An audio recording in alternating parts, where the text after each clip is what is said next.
Shibaholics webuli. Shibaholics webuli. Basindicate mbalamusiza mwebale kujja. Shout out to Uganda. Thank you so much for loving music. Esinga omukulu byonna nze kyenyiza okubagamba njagaliza okumanya njagaliza nkomezaawo kingi wammwe. Yes. Twagenda ddi ansobedde sokoleke twagenda nga netumanyi nange simanyi bakomezaawo leero omanyi obuzibu omuntu wamanyira nti buli kaseera alina okuyimba bamutegeera balowooza nange kyekimu ekisookera ddala tugenda kuyimba live oba kubayiringa ekibuuzo kiri nti tunafuna ku kuyimba nga tekuli ba backup artist nga live.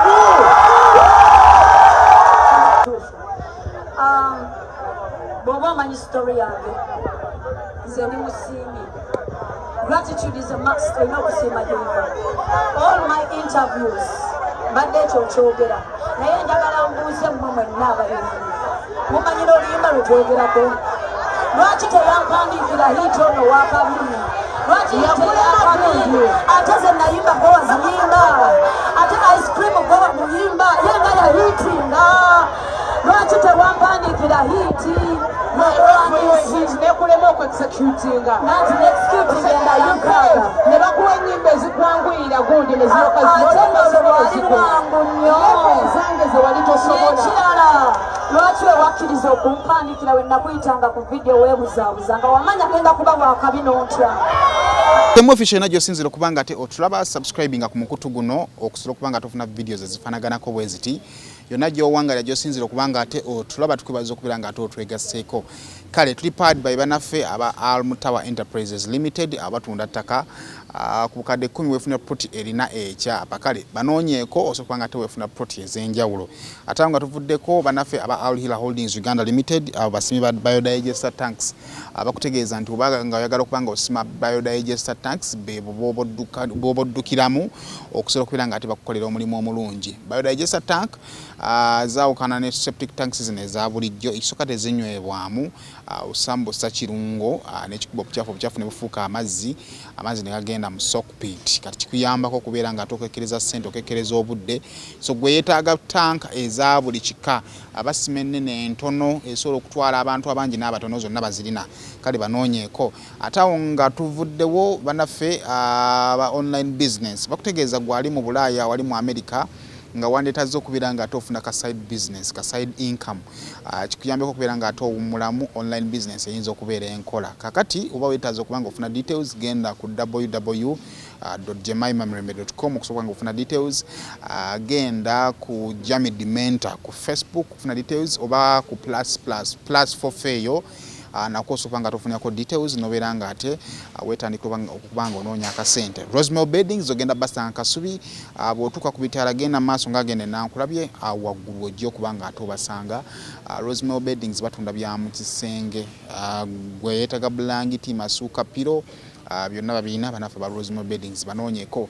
Ate banaffe aba brand shoppers basangibwa Kasubi bw'otuuka basangibwa Kabalagala bw'otuuka nga ku Tripati mazima mall wansi awo ojja okubeera nga ate obasanga weetaaga engoye z'abaana engato z'abaana ebyokuzanyisa byonna babikola ki babirina. Brain Parents Day and Boarding Primary School nayo gendayo osobola okuba nga ate otwala omwana asome. Ly'essomero lyatuwa bbasa lya Kabaka Mwanga so basangibwa obukalango oba otwala omwana. Kale nkwaniriza ku show ey'olunaku olwaleero era nga ku show ey'olunaku olwaleero nina Coach Hannah. Coach Hannah ono nate mutenyo bagamba nti we muleeta tula tugenda kwogera ku nsonga za ssente za nsimbi. But of course buli we muleeta tutera okubaawo ne kakiyinza okugamba nti ka case study tubaako bwe tusinziira okusobola okufuna lesson yaffe ey'olunaku olwaleero. Olunaku olwaleero nabadda mu nsonga zino eza bato ya Shiba ne Cindy buli omu alina sayidi ye era buli omu awa ensonga ye ku lwaki alina sayidi gy'aliko mu bato eno. Naye waliwo ali considered to be more successful financially yawo nalina considering okubeera more successful musically waliwo considering okubeera more talented. Kakati olunaku olwaleero njagala twogere is about talent engeri gy'osobola okukozesa talent to be successful.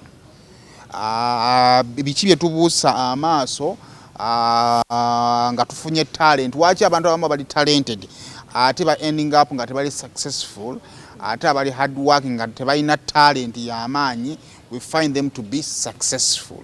Bwe kiri science okulabako cyane nange nsanyusa okusanga mukuliko emikolo egiriwa kujonna manyi tugenze mingi egyakabaka gyo twavuddeyo ebyawedde bigenda bitya bigenda bulungi alhamdulillah. Akade kanumya omutwe kubanga nandibadde ndowooza nti omuntu aba ali talented emikisa gibeera mingi naye nosanga omuntu alowoozebwa nti ali talented ate nga yali successful naddala financially. Waliwo abayimbi b'osobola okuwa example nogamba nti oyo muyimbi yonna nga alina eddoboozi eddungi bananga oyo muyimbi ayimba bulungi naye nga mu ssente talina. Ate nolaba omuyimbi oli gwagamba nti naye bino byakola sibitegeera naye nga akasente akalina. Abantu abalina talent biki bye babuusa amaaso, abatalina talent ate bo biba adapting and ending up nga bali successful. Okusookera ddala ekigambo success okizeemu emirundi mingi naye success eri defined differently okusinziira ku muntu. So gwe kyotwalanga success nyinza obba si kyentwalanga success. Nava mu kyalo nga nsambala ngatto kati nzirina. I'm already successful. Only successful. So success engeri gy'ogidefining nga gwe bw'oba odefininga success yo nti bwe naafuna ennyumba nja kubeera successful, bw'ogifuna obeera ki successful. Kati bw'aba oli agambye nze ngenda kusooka kuggulawo band oba kuggulawo business nga nkola kino ne kino ne kino naye aba successful mu ango ye. Kiba ayinza okulowooza nti ye bwe yali nga yakulanga alowooza nti omuntu alina ozimba ku nnyumba n'agizimba ye alaba ali successful naye ng'atenze obusindi kye nali njagala kusooka kukola bandi yange ebeerewo. Kitegeeza nti buli omu aba successful according to the definition eya success ye gy'alina. Buli omu atambula lugendo lulwe fumita emboozi. So kati gwe bw'osalawo odefininga success mu ngeri yo ogiteeke ku nze obaako ekikyamu.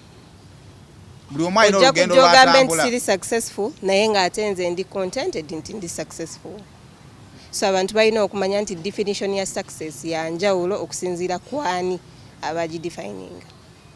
Awo wetuba tusookera. Tandikiddewa So ekisookera ddala talent yo nga yo kitegeeza ki talent? What is a talent? Talent kwe kubanga osukkuluma mu skill ey'enjawulo era nga yo ekwanguyira okusinga omuntu omulala yenna. So talent ffenna tukuze nga batulimitinga nti talent ziri mu bikaaki era abantu abasinga ojja kumanya nti bagamba eri mu kuyimba eri mu kusamba mupiira nga bw'omubuuza talent agenda kuwaayo 3. Mupiira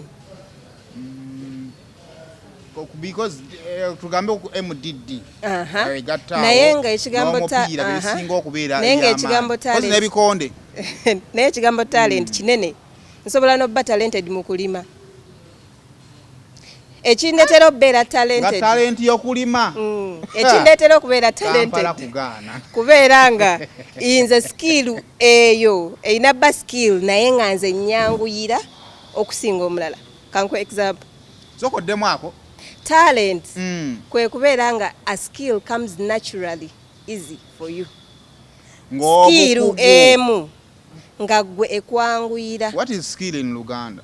Bukugu. I think bukugu.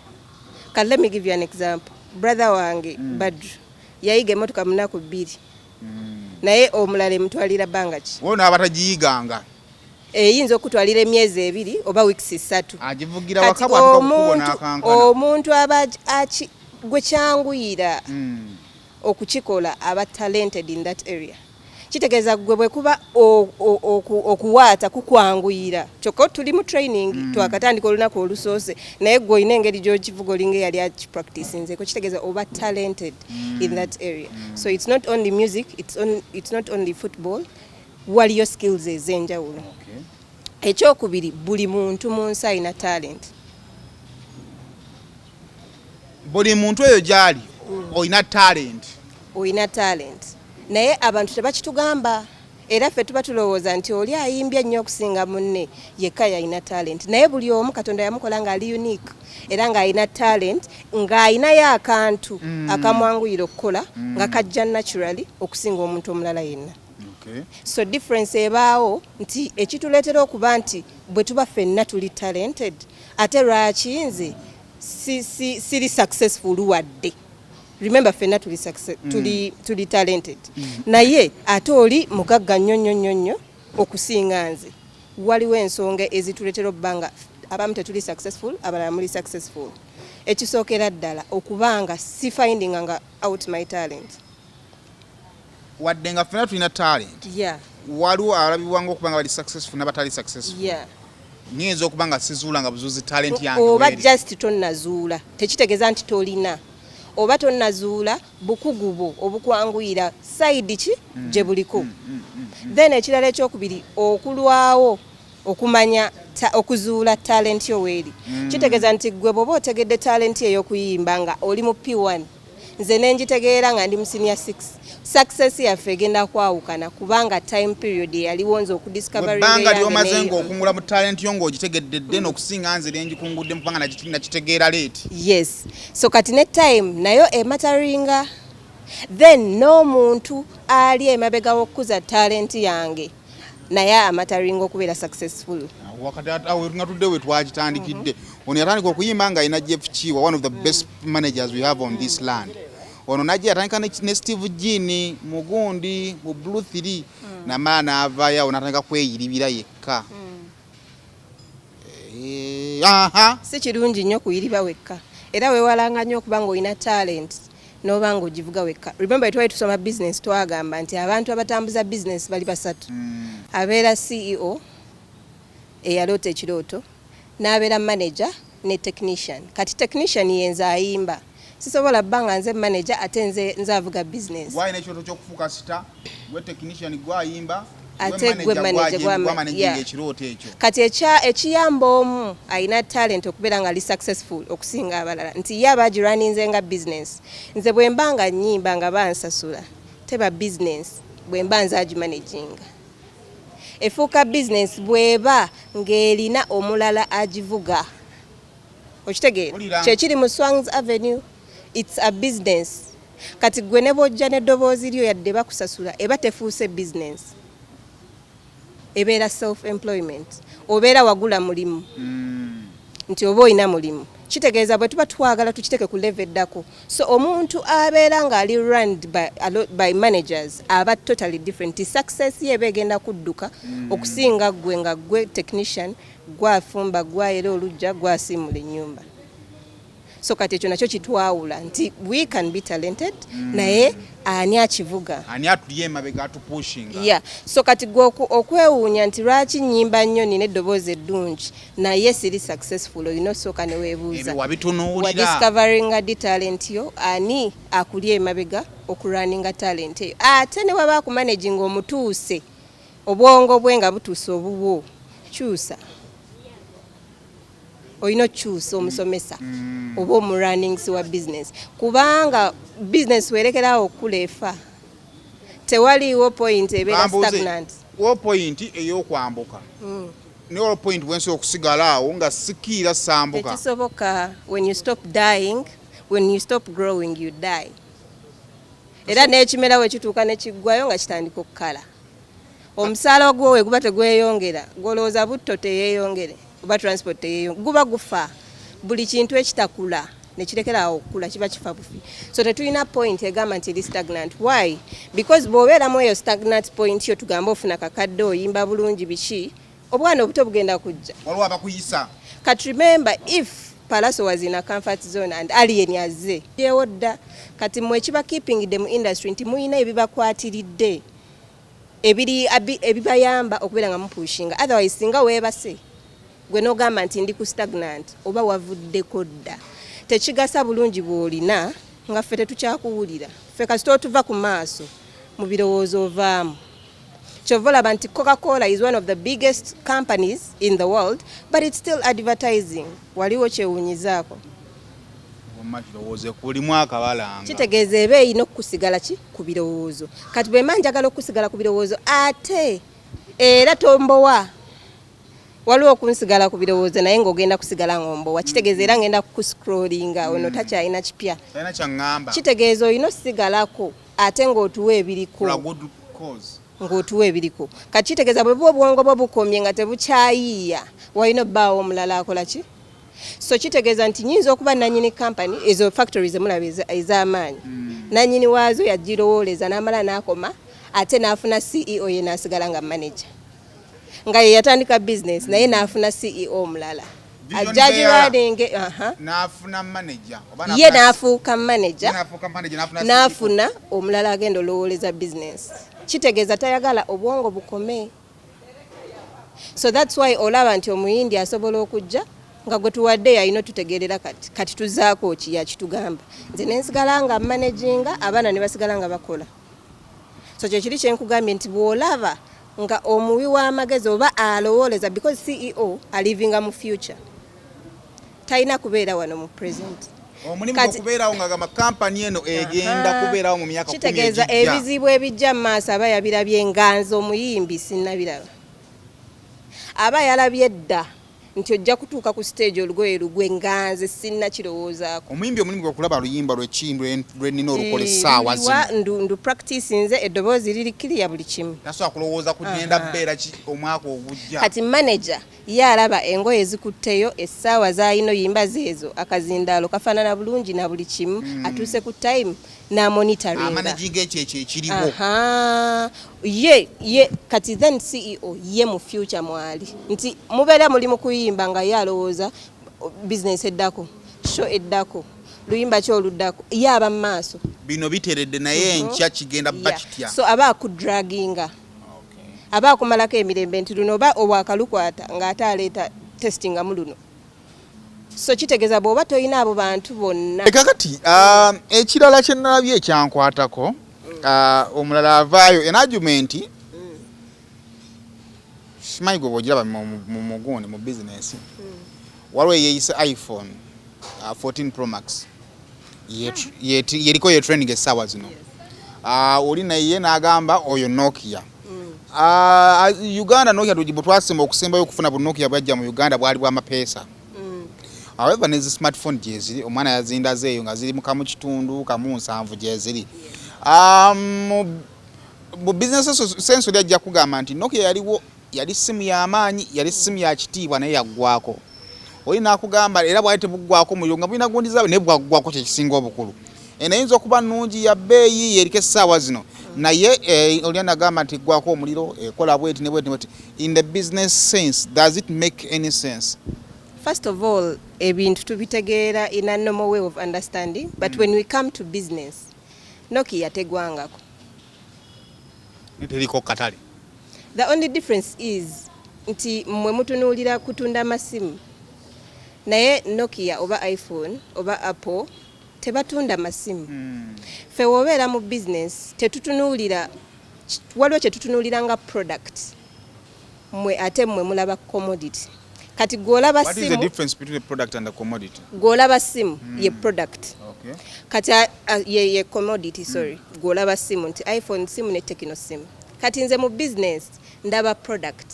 Nti iPhone atunda ki oba Apple atunda ki. Nze bwe mba ndaba Apple tatunda simu. Olaba atunda ki? Apple atunda lifestyle. Are you a Ugandan in the diaspora, working and residing in Canada, America, Germany, Sweden, UK, Denmark, working 2 to 3 jobs to survive while working extremely long hours, including weekends and special holidays, with no time to enjoy family? Here's your grand opportunity. Introducing to you a work-from-home online business with just your phone, laptop, and stable internet as you enjoy family time and still make millions online. You don't need any expertise when our professionals are on standby to take you through step by step. To find out more on how to work online, log on to www.jemimamirembe.com or WhatsApp and call +44 794 9011 033. Facebook is Jamie DE Mentor. Almutawa Enterprises Limited bano bakugu nnyo musonga za real estate season na oyagala kutunda oba kugula ttaka wekwate Almutawa Enterprises Limited tulina ploti ez'enjawulo enteketeko bulungi ate nga ne bbeeyi yaazo esobokera ddala ensonga zonna ez'ettaka wamu n'okulikulaakulanya tuzikolako tugula sako n'okutunda amayumba era tusolooza n'abapangisa oba okulabirira ennyumba zo abakozi baffe bonna bakuguka era bakozesa mazima meereere tusangibwa ku Hoima Road Nansana Municipality Wakiso District Esimu 0757 oba 0705 tufuna ku WhatsApp +96362 eno nene leero lwa nsonga nti nno era n'ekifo kya bbaala na restaurant so kiba kitegeeza abantu baba bangi nnyo okwawukana ne kuyawaka yes kyobulaba oli akuba tumugamba nti nno oyagala yaki alina kugamba njagala ya waka njagala ya bbaala yange oba njagala ya apartments zange akati eno y'abantu bisatu so kupita ejjatuuka ekiseera ekole ki ejjule nga yeetaaga okugogolamu kati dhani omuntu okujja n'ajjamu amayinja kati aleeta buleesi lupiira ne lusonseko mu pipe eyo ne lunywamu amazzi ago kale nonya kuba nafa Aulia Holdings ngokozesa enamba ez'essimu okusobola okubeera nga ate bakutera biodigester tank kannyonnyolaako mu kulaba kwa business tetufaayo kikyotunda kuba kyotunda waliwo akitunda n'oli akitunda so bw'osalawo otunde commodity togenda kuvaayo. So what we have something we call the USP, unique selling proposition. Je tu considering nga tutunda product kubanga buli omu ali mu gitunda. So Apple teri mu kutunda masimu nga gwe bolaba etunda kye tuyita lifestyle nti oyina okubanga oli mu group y'aba abantu bamalala ekika ky'aba abantu okubanga ogula anything that is Apple. Then Nokia so buli agikwata atwalibwa okubanga ayina group y'abantu bagwamu standard naye yosobola okubanga titogwayo kisoboka otyo. Then Nokia yo etunda connection omuntu wa wansi okugatta n'omuntu. It's connecting people. So kati yegamba ow'omukyala atasobola simu ya bbeeyi akola atya yonga ebadde erese ya munana nga katerete yeetaano nti waliwo omulala atanakola ki atanafuna. So if I'm selling lifestyle and the other is selling connecting people golowooza tuba mu business yemu zawukanamu kitegeeza kyekyo kyenyini kye muli mu considering nti mu abantu be mutunuulidde business ze batunda za njawulo commodity yemu naye business za njawulo nti omu ayina kya presentinga n'omulala ayina kya presentinga. So buli bw'oteekawo bato kyova olaba nti omu agigaana. Kankubuzeeyo ekibuuzo bw'ogenda ku vision board ya Shiba waliwo wonna ewalaga nti ayagala beera Sindi gw'osuubira. Then Sindi bw'ogenda ku vision board waliwo wonna wolaba nga yeegomba Shiba sisuubira. Kitegeeza buli omu alina ebiruubirirwa bya njawulo era bali mu groups za njawulo naye commodity yetugatta nti ffenna tuyinamu amasimu kitegeeza oli azina n'oli ayimba n'oli azina n'oli ayimba naye oli atunda ki yeeyo gye tuyita unique selling proposition.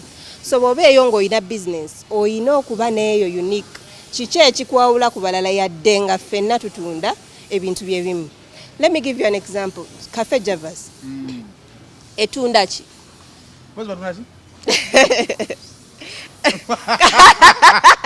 Cafe Javas etunda KFC naye badlage Lawrence webereremu. Cafe Javas etunda wani muntu nuliza mu kamera ensine mulabako bannaye.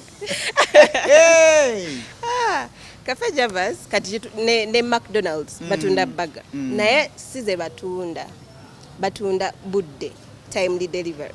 So McDonald's yagenda olaba nga buli akola burger agimalako eddakiika 3 ye n'afiirawo n'aba nga asobola ogifulumya mu ddakiika ezo 5. Kitegeeza tatunda burger atunda saawa ate baga ze bw'ozitunulira oba buli dduuka lye weriri waliwo ekizimbe kye. So wa real estate naye ye buli kizimbe kyatunze omuntu amugamba ndekeraako ki. So ye business ye ya real estate na timely delivery. so kitegeeza gwe ne bw'onooyogerera McDonald's ebisongovu byonna n'ogamba batunda ebintu bigeza tebiina makulu tolijoogerako nti essaawa zeemala mpanvu kitegeeza enjala oba wakagirowoozaako kuluma nga bbaga eyidde so kitegeeza kulaga nti wakati mu kukola business sobola okujja mu kintu kyokola nga kyenziza okukola naye nentunula bwe twandiise obunafu mu ebyo byokola nenkolekiting obunafu obwo nyinza obutenkanya mutindo gw'ekyo kyokola naye nga nina obunafu bw'ensolovinze nemaliriza nga tuli mu business yemu naye nga tutunda ebintu ebyenjawulo kati nze bwe nzija mu bizinensi yo nyinza obutatunuulira na challenges nentunuulira passion gye nnina nti ndabye nga buli omu akola bbaga z'abazungu kati mpulira njagala Buganda yange n'obwana bwayo njagala nkola ebbaga nga ya Buganda nonoonya kiki oyinza oteekako n'ogamba kati tuteekeko nakati nonoonya nga tokirabangako naye ng'okizimbira ku idea y'oli nojja with that unique selling proposition nti nzije in a culture in a cultural way for example n'ogamba Ugandan burger nti oba ozze with the uniqueness bali tebakikola naye ndowoozezza nnyo because tolina kukolera ku bintu abantu bye balowoozaako that first sight olina okuba nga olowooza in depth kyobola nti business okukula ebiseera by'omala nga tonnaggulawo kifo bimataringa nnyo singa ng'oguddewo kuba wali oba mu birowoozo ng'ogamba ki ekigenda okunjawula n'oli so ebiseera by'omala nga ggwe oli mu kudduka ogoba sayimo kyakola nawe ky'oba okola chances are you will fail kuba ayinza obba kyakola ali talented it comes naturally naye nga gwe inasooka kujjayo gambuto inammala kusoma inammala kukutwala budde bungi so kati nze nkubiriza abantu nti tonoonya nnyo bintu bipya by'otayinaako ka connection noonya ekintu ng'oli talented mu kyo then onoonye uniqueness ki ekigenda okwawula ku balala so that abantu nabo bagetinga disorganized kubanga eno bba tebasobodde buli omu agamba ono ayina abantu be nono ayina abantu be naye babuuza kati bba tejja etya ejja because waliwo yaki batadde mu bwongo yadde mwe temusobola kidifferentiatinga nti omuntu agenda ku Serena olaba Shiba si omu n'agenda olaba live band ya Cindy nalina kinyagala okubuuza of course twayogedde ku success nti buli emu eri defined mu ngeri yaayo naye mu nsi tulina betulaba betulabirako betulowoolezaako nti omuntu akali successful ennyumba ne woogizimbye emmotoka n'ekika kyayo bisobola okudefininga success bisobola odifininga success bulungi nnyo naddala nga si ya bbanja kuba waliwo bbanga ndi mu ya bukadde 4 naye ng'ate bammanja obukadde 3 bwe mba nja busasula mpolampola nedda mukwano oba mu negatives bwe mba ebyobugagga bye nnina byakawumbi kamu naye nga bammanja obukadde 5 kitegeeza ndi mugagga obukadde 5 bw'okwata 5 bye bammanja n'obijja mu bugagga bwange kikye nnina kye tuyita networth nti networth yo bwe buba obugagga si ku bye tulaba tukwata sente z'olina ku akawunti ez'emmotoka z'ogambe ennyumba biki na buli kimu ne tulaba birimu sente mmeka ne tusubtractinga sente z'obanjibwa awo ne tumanya nti gwe wenkana kino bwe obugagga bw'olina so kati ekitubuzaabuza ku mamotoka kyobola nti kizibu nnyo zitwala nga success nti ebiseera ebisinga gaba geerimbiseemu ebintu ebirala nti ne bw'onojja mu nnyumba yange nga ya looni tosobola kujawula kwetali ya looni ne bw'onajja ku motoka yange nga ya looni tosobola jawula okitegeera so kitegeeza ki nti bw'oba mmanja akawumbi kamu ng'ennyumba yange ya bukadde 5 siina nnyumba kakati bino byetwogera bibadde ng'ebiyamba ennyo bano ababiri abayimbi abagugulana kati nze giwa omuliro nze ttiimu gundi biki kiki kyennyinza okufunamu ekiyinza okunyamba nange okufuna ku ssente kye tulina okumanya okusookera ddala nti pressure gye bataddewo abantu making a sense kubanga beebuuza ono mwana muto ate tumulabye tali talented tulaba nga akoze eki ayina byotakola ki byotayina so njagala obeereeyo weerabe nti yes oli talented naye toli successful nti ku bino ebintu kuyinza okuba kwe kuliko ensonga lwaki tonnatuuka oli gw'olaba ng'eyakajjaleeti byakusinga nti ekisookera ddala talenti oyinza obba tonnagifuna gwe wooli tugambye tomala gagoba talenti z'abalala noonya eyiyo kola research ogidiscovering so bw'omala ogifuna gwe ng'omuntu then essaawa gy'ogifuniddeko fuba olaba ng'ofuna omuntu w'emabega akuyamba agenda ogirunninga then ekirala eno talent gikebere ndi passionate kweno talent njaga obwagazi bujja naturally kubanze bwe mba nkola ku TV nga ndi passionate about TV ne lwe batansasudde nsigala nkola ate ne smile ng'eri nakyo naye bwe mba siri passionate ku TV lwe batansasudde nzija nk'okulima customer ranvumye nzija nk'okulima naye ekintu ky'oli passionate about kyoyina ofuba olaba nga talent eyo because waliwo talent okuba nga oli talented naye nga toli passionate kati nze ndi talented mu kuyimba nze kyekyampeesa sebo basari erubiri biri ebyabagenyi baffe tusanyuso MDD waliyo lubiri mukwano twabikola abagenyi kitumala musa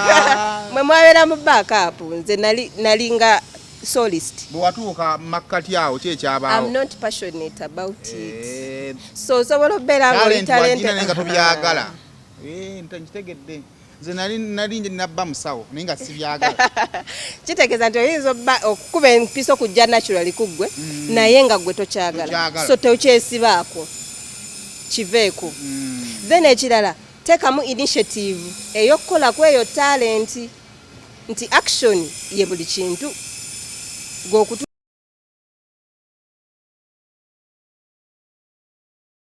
skips naturally naye bw'oneereka wekka nga tolina muntu gw'oli wansi kigenda kubeerera kizibu ozuukuka ng'otule tukyakuluma naye wali you have to show up so bw'obeera eyo ng'olina talent yo gidiscoverinze then tandika ogikolako ate show up kati let me give you an example bwe mba njagala kusala mubiri bwe mba nsazeewo to show up wakiri ngende mu gym eddakiika 5 nyimirireyo buyimirizi like show up tomanya wajja kubaayo akola akantu kakumotivating otandike gwe bw'oba ogambye nti buli Monday ne Thursday nja kubaayo make sure you show up so aba training make sure nti showing up you do the work then ebirala bibeera bigenda beera byangu okay ebintu bino bya ssente nga tukozesa obulamu obwa bulijjo tubeera mu mpaka zino tukayana n'okayanira kino n'okayanira kiri naye nga maybe bakubuuza wa woofuniramu ntolabawo simanyi if you picked something mwebyo tugezaako omanyi byokusoma tebakuwa bingi kuba biyinza okukuttira coach njagala ompumbirewumbire ekintu kyonna ekibuuzo kyonna nga bwe kitambula in the sense of business nga tuwumbawumba so ekisookera ddala nga tutunuulidde abantu baffe ababiri ffenna obwongo butusobedde nti bw'aba ono teyalina talent ono ng'ate alina talent lwaki kyetulaba si kyetusuubira bwe kyandibadde kitegeeza ki nti ffenna tusobola obba ne talent zaffe naye ogitegedde ddi bw'omala ogitegeera talent yo because bw'oba ogitegedde mangu okusinga oli kitegeeza oli agenda kubeerako emmaaso okusinga ono then ekirala ani akulya emabega mweyo talent agenda okukusindika then ekirala okola action otakinga initiative okuba nti eddoboozi yadde oli talented olyongerako okuba twagambe werirekeraawo okukula litandika okufa because oli ajjanka okola kiso olina obbanga olyongerako buli kaseera then nenjagala mmalirize ngambagamba nti Bruce Lee walabako ku firimu za Bruce Lee Bruce Lee agamba nti ye tatya muntu traininga oba practicinga teke omutwalo gumu omulundi gumu ati omuntu practicinga teke emu emirundi omutwalo gumu practicinga teke nyingi practicinga teke omutwalo omulundi gumu ati oyo practicinga teke emu omulundi omutwalo nti akute skill ejo naji practicing emirundi mutwalo oli akutte ebika bya teke omutwalo gumu naye nga practicing gumu buli kika kya teke so kyekitegeeza nti londayo skill emu obeere ng'ogiddiŋŋana emirundi n'emirundi. Osanga ono akola kino. So funayo skill emu kyovola nti kola ka self discovery ko, funa omuntu akuvumbule, tugambye buli omu alina talent ye, so funa omuntu akole discovery, bakufunire talent nti ogwa wano, weechekinga oli passionate ku yo, otandika okukola omulimu, ofune omuntu akusindiikiriza oba kochiwo. Okay, kale akoko akasembyeyo kambukadde bulungi. Efo ky'okukola ebintu ebingi, okupracticing ebintu ebingi, funayo emirundi mingi, ofuna efo ky'okupracticing ebintu ebyenjawulo emirundi emitono. Funa kimu okipracticing emirundi mingi osobola kimastaringa, kijja kuyambako okubeera nga ate oimprovinga mu bintu eby'essente. Coach neyanza. Kale ndoza tugenda banga tusika olunaku olwaleero, until next time beere bulungi mweraba. Mbalamusizzaako nnyo bannyabo ne bassebo nga nsinzidde wano ku Rosemary Beddings. Ate nga Rosemary Beddings esangibwa wano e Kasubi ku Bitaala. Rosemary Beddings nga ffenno twakuguka mu kisenge era ng'omukyala yenna ali eyo okukubiriza leka kuyingira kisenge nga nawe kenyini bwe weetunuulako teweesanyusa, wabula nga teffe tulina obunayiti obulungi nga bannaye ne munno bwakutunuulako naye bannange awulira nga zeemu amaanyi. Abaami nammwe tulina obwammwe, leka kusuula ng'omusota ng'ate wano eno tulina nights ennungi eri ez'abaami n'ebintu bingi nnyo bye tulina wano ku Rosemary Beddings. Ky'oba okola ennamba eri ku screen kw'oba okuba oba tusindikira ekifaananyi ku WhatsApp, kyonna ky'oba weetaaze ate nga tuderivaringa Uganda wide. Wonna w'oba tugenda kuba nga tukutuusaako eby'omulembe eby'omutindo okuva mu Rosemary Beddings. Omuzadde essomero wogenda okusomeseza omwana wo naawe weewuunya engeri gy'akyuka mu byenjigiriza ly'erya Brain Parents Day and Boarding Primary School erisangibwa e Bukalango. Ssomero lya bawala n'abalenzi okuli abava awaka n'ab'ekisulo nga liviira ddala ku nassale okutuukira ddala ku kibiina eky'omusanvu. Essomero lino lya mulembe nnyo nga lisangibwa mu kifo ekyagazisa omuyizi okusoma obulungi. Tulina ebibiina ebigazi ate nga birabika bulungi, endabirira y'abayizi ey'omulembe n'ekifo we bajjanjabirwa omuli abasawo abakugu, so nga n'abayizi balina tanka kwe banywa amazzi amayonjo. Dormitories zaffe nteeketeeke bulungi omutali mujjuzo, ebifo eby'enjawulo abaana we bazannyira awali n'ebyokwerinda ebinywevu. Tutumbula ebitone by'abaana okuyita mu by'emizannyo, katemba n'okuyimba nga tulina ne swimming pool abaana mwe bayigira okuwuga ssaako n'okubayigiriza emirimu egy'omutwe ng'okufumba. Emmotoka zo we ziri eziwerera ddala okutambuza abayizi ababava awaka. Brain Parents Day and Boarding Primary School lisangibwa Bukalango. Okumanya ebisingawo osobola okututuukirira ku nnamba z'essimu ez'owammanga.